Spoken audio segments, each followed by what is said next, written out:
Okay mga kababayan, Chris Ulo po at welcome po rito sa ating YouTube channel. Okay mga kababayan, pag-usapan ho natin itong si Congressman Alvarez. Kilala nyo naman ho ito si Congressman Alvarez, di ba ho?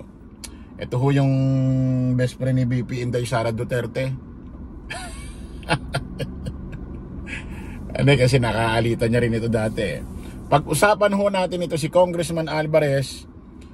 At ito ho si Digong, si former President Rodrigo Roa Duterte. Itong ating dating presidente, naging president ho ng Pilipinas. Sa kasamaang palad. Ito mga kababayan. May breaking news ho mga kababayan. Ito hong payag na to, ito hong anunsyo, bulgar na ito, galing ho rito kay Representative Alvarez or Congressman Alvarez, na kung saan isa ho sa mga puppet tutaho ni Digong. Ito si Alvarez, wala akong ginawa ito kundi pag si Digong may press conference, habang nagsasalita si Digong, nasa tabihan si Alvarez, gaganyan-ganyan si Alvarez habang may sinasabi, nagsasalita, nagpapahayag si Digong. Ang gawa niya nakatabi, tas gaganito-ganito.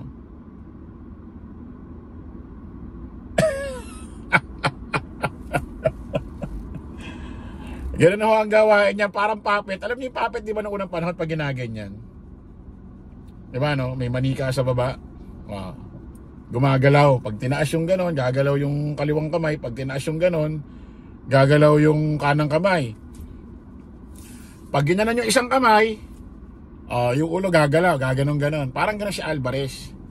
Tuta, puppet ni Digong. Ito mga kababayan, breaking news na kung saan meron hong inihayag, binulgar ho itong si Representative Alvarez. Basahin ho natin. Ito ha. Dating Pangulong Rodrigo Roa Duterte. Ulitin natin. Direct ito tayo.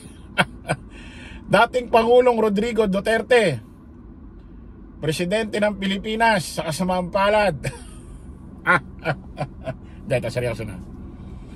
Dating Pangulong Rodrigo Duterte, muling tatakbong presidente. Anak nam.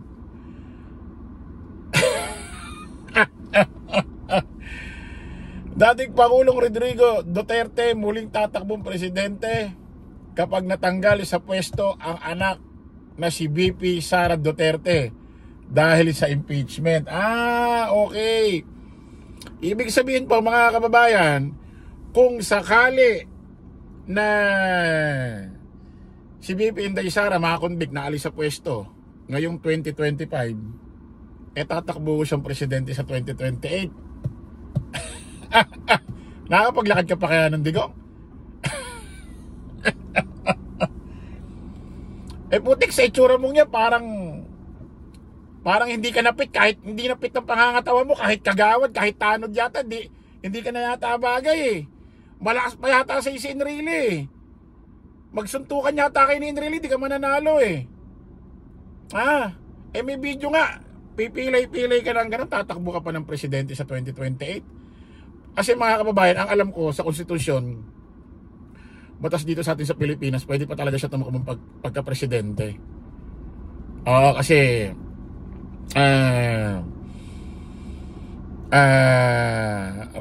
ang hindi po pwede, halimbawa presidente siya, tapos magkakaroon ng eleksyon, tapos tatakbo pa ulit siyang presidente habang nakaupo siya rin ang papalit sa sarili niya o duduktungan niya yung pagka-presidente niya. Hindi pwede yon. Kung nalaktawan, nagpahinga siya tapos magpe-presidente siya, pwede tumakbo. Tulad yung, parang gano'n pala kay Donald Trump. Tuloy natin.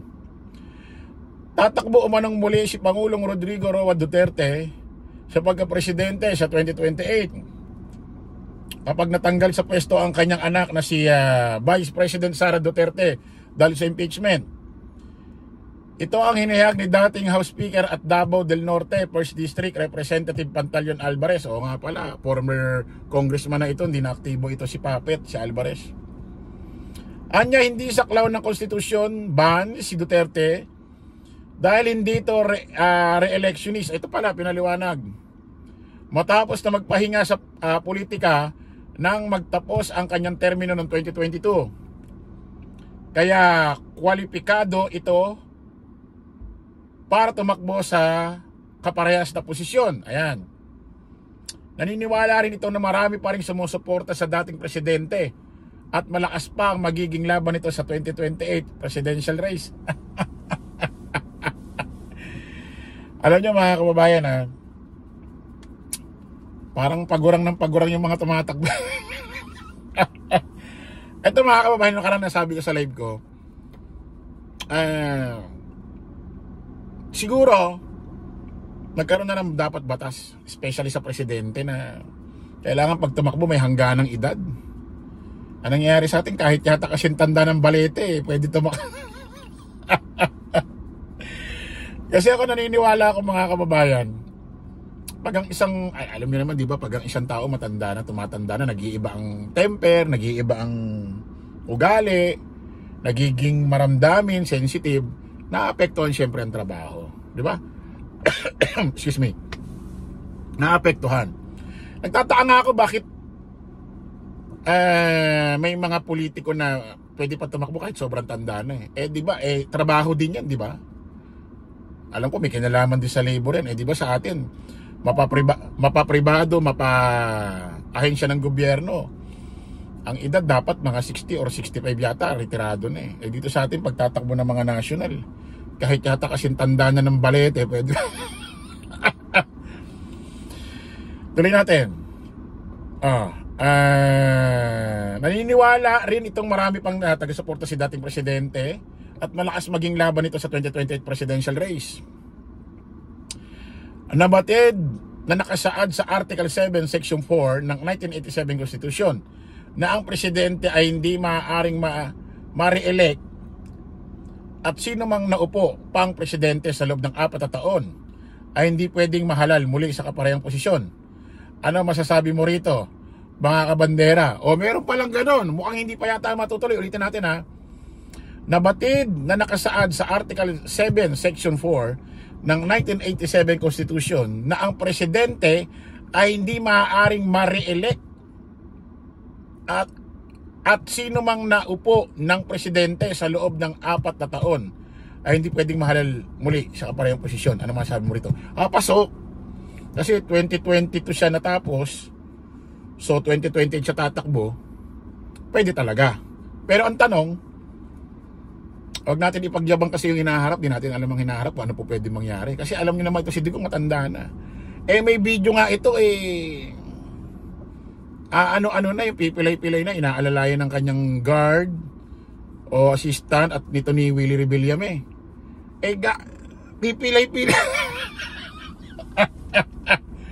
2028, kung sakaling ma-impeach, kaya mo sakyan na natin. Trip naman ito ni Digong. Alam mo naman si Digong, pag may sinabi ngayon, susunod na araw, wala na Ganyan naman niya, parang ano lang yan parang nagkwento lang, tapos kinabukasan, di niya na alam. Di ba dati sabi niya, adik si Pangulong Bongbong Marcos, yung pangalan nakasama sa list ng PIDEA. Mga ilang araw, ano sabi niya? Wala raw siyang sinabing ganon. Kahit yung video sa social media, pakalat-kalat. Sinabi niya, ihiwalay ang Mindanao sa Luzon, Visayas. Mga ilang araw, sabi niya, kahit tadta rin daw siya ng Pinong-Pino, wala daw siyang sinabing ganon. Kahit yung mga video, ang lalaki ng ebidensya, nasa social media, pakalat-kalat. Anong kaya nga ito, hindi na dapat intindihin ito Dapat hayaan nyo na lang ito, parang mga alam mo yun, parang mga nag-uulyanin na kaya dapat ito hindi na iniintindi ito. Kasi isipin mo, 2028. Tsaka ako mga kababayan, naniniwala ako, hindi na ganon kalakas ang puwersa ng mga Duterte, especially ang kanyang mga follower.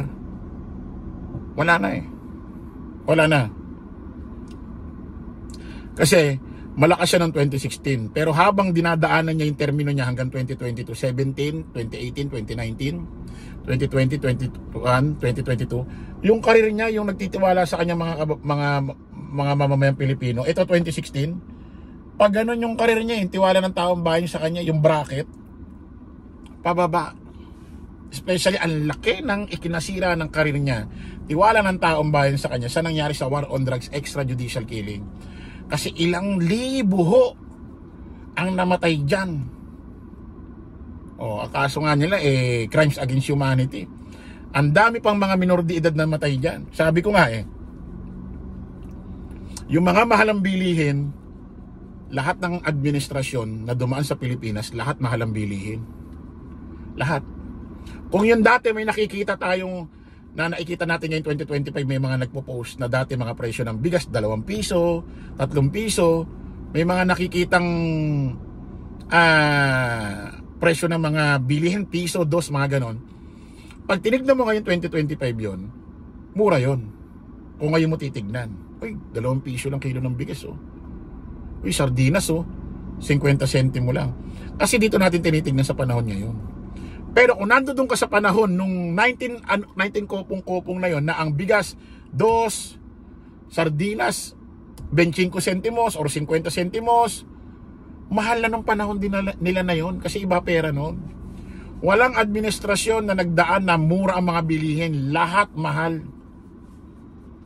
Pero pag sinabi mong war on drugs, extrajudicial killing, sa administrasyon Duterte lang yan nangyari.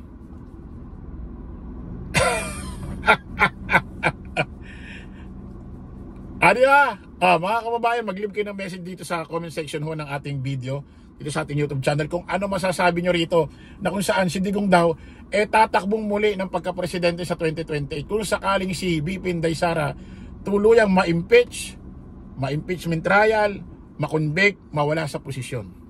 Ano masasabi nyo rito mga kababayan? Leave kayo ng message. Maraming salamat po mga kababayan. Kita-kita tayo sa panibagong live, panibagong vlog. Paalam po pasamantalang yung lingkod, Dos Crisulo. Lagi natin tatandaan doon, follow the majority, follow the right way. Maraming salamat. Kita-kita po tayo ulit mamaya. Bye-bye.